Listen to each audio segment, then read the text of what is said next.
Hello and thank you for joining us for this episode of City Council Roundup. I'm your host, Josh Lee. And I'm Kathleen Pade.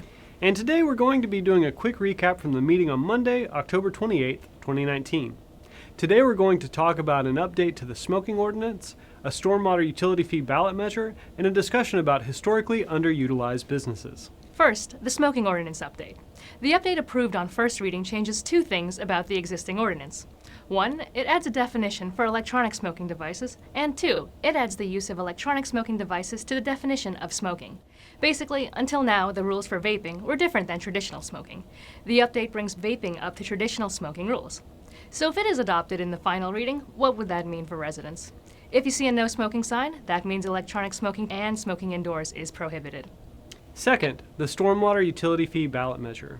The discussion was an item to add a ballot measure, something that residents can vote for or against, to the May 2020 election for a municipal drainage utility and stormwater fee. The goal was to create a funding source that would be dedicated to floodplain and stormwater management and maintenance of drainage facilities through a $5 monthly fee attached to water bills for residents and more for businesses.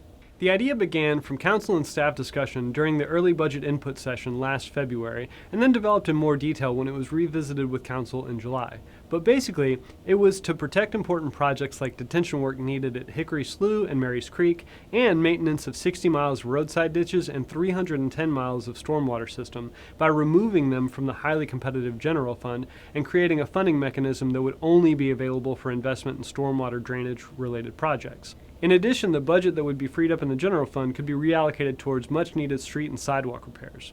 Ultimately, council didn't reach a consensus and the motion failed, so work that would fall under this fee would either have to find another funding source or wait until projects with a higher priority have been completed. Finally, the discussion about historically underutilized business, or hub vendors, and preference options. The state requires the city to identify and contact businesses in Brazoria County that meet the hub criteria when we purchase anything between $3,000 and $49,999. The firms in that database then have an additional notice and opportunity to provide quotes to the city. It was just a discussion item, and council had a good conversation about the benefits of supporting local businesses, balancing priorities of administrative efficiency to manage procurements with need to get the best financial deal for the city, always ensuring that the city gets quality for its purchase of public dollars. There are hundreds, if not thousands, of different goods and services over the course of the year, and all are done within purchasing rules that are open and transparent. That's all we wanted to cover today. Thank you for joining us. We hope that this series makes the information easy to understand and useful for those interested in the Pearland government. As always, you can find links to more detailed information below or by visiting pearlandtx.gov.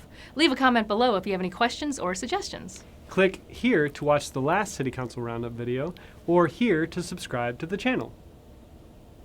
We did that without any acronym jokes.